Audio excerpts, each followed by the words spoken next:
Bonjour à vous toutes et tous, avec ce très beau soleil, qu'il soit aussi dans nos cœurs. Savez-vous, j'ai fait un rêve, celui d'une question que vous nous posez bien des fois. Alors, comment vis-tu ou comment avez-vous vécu ce temps de confinement? Eh bien, sans hésitation, je réponds positivement. Pourquoi? Oh, bien sûr, je n'oublie pas des moments difficiles, éprouvants, comme pour vous tous qui écoutez, mais j'ai choisi de vous dire que cette période monastique fut un temps privilégié, d'un retour sur soi, d'un silence intérieur et d'une sortie de soi-même. Un retour sur soi. Faire une relecture de sa vie, c'est formidable, en pensant à des événements marquants, à des personnes qui ont été et qui le sont pour beaucoup dans ce que je suis devenu ou ce que je deviens. Quelle chance de rencontrer des gens audacieux dans leur foi et leurs initiatives humanitaires avec d'autres. Autant de situations, de visages me permettant de me demander et de répondre humblement dans mon ministère de prêtre, mais qu'est-ce que je deviens? Après quoi je cours? Quelle place a Jésus-Christ dans ma vie quotidienne? Et de quoi je me réjouis? Est-ce que surtout je rends grâce au Seigneur?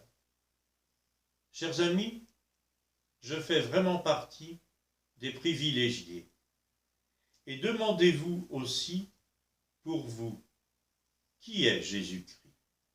Un retour sur soi, un silence intérieur. Il a fallu le cultiver durant toute cette période par des temps de prière personnelle, des célébrations, bien entendu la messe avec d'autres prêtres, avoir du temps pour se laisser habiter par la présence du Christ. Laissez Dieu parler au cœur de chacun. Vous savez, Dieu est tellement poli, et je tiens à le dire, il est tellement poli qu'il attend que l'homme se taise pour enfin pouvoir lui parler, se faire entendre et se faire comprendre. Oui, je fais vraiment partie des privilégiés.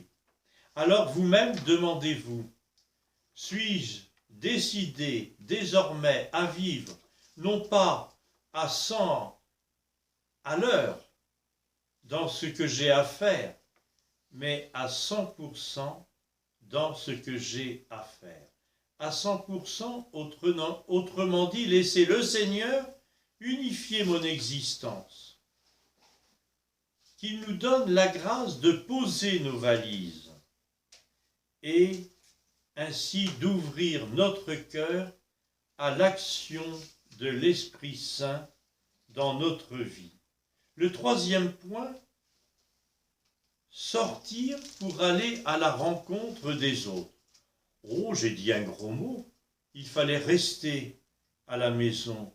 Oui, mais vous savez, pas besoin de faire 1000 kilomètres pour aller à la rencontre des autres. Tout en étant chez soi, téléphoner chaque jour à 3 personnes pour prendre de ces nouvelles et téléphoner à des personnes que l'on connaît à peine. Vous savez, au bout de 2 mois de confinement, cela fait 180 personnes, dont nous avons entendu la voix, et c'est formidable d'entendre une voix. Une voix, c'est un cadeau, c'est un don, et ça fait du bien. 60 jours égale 180 personnes contactées. Oui, je fais vraiment partie des privilégiés. Je ne me suis pas ennuyé. Les journées étaient bien remplies, voire trop courtes. Le temps passait très vite. Étonnant, me direz-vous. Et pourtant, je ne peux pas dire autrement, c'est vrai.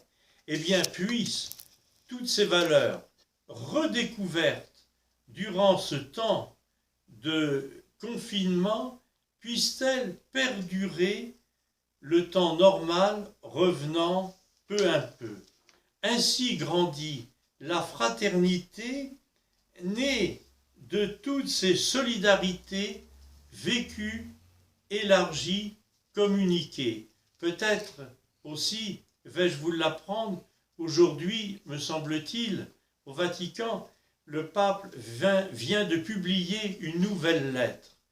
Et quel en est le titre? Je vous le dis en français, hein, c'est « Aller en contact avec notre monde ». Le pape Paul VI avait dit en son temps que l'Église entre en dialogue avec le monde. Alors bonne journée à tous. À bientôt.